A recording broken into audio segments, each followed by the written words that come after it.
For this video, I'm going to assume you've played the game Monopoly before.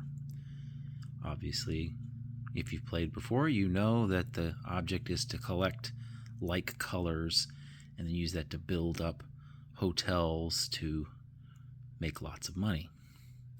Now, in this game of Monopoly here, we're going to represent the nation of Israel with this artillery. And we're going to represent the Islamic nations and groups such as Hamas with this cavalryman. Let's suppose in our game Israel has Boardwalk and Pacific, while Hamas and the other Islamic nations have Park Place, Pennsylvania, and North Carolina. And they decide to make a trade. Pacific comes over here, Park Place comes over here, and they each build up their hotels.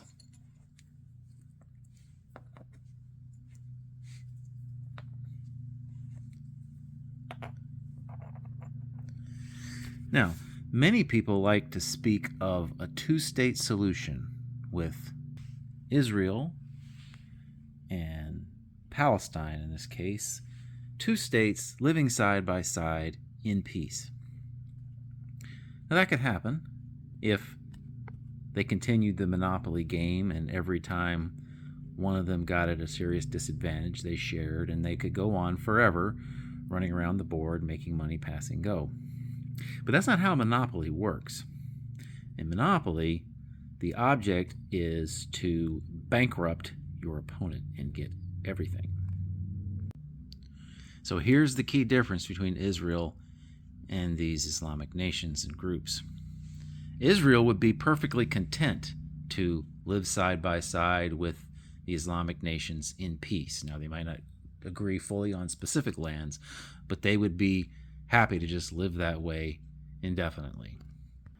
But that isn't how the Islamic nations see it, nor is that how it works in Monopoly. When you make this trade here in Monopoly, your goal is to use that trade to bury your opponent later, such that if this side wins, their hotels over here get torn down, and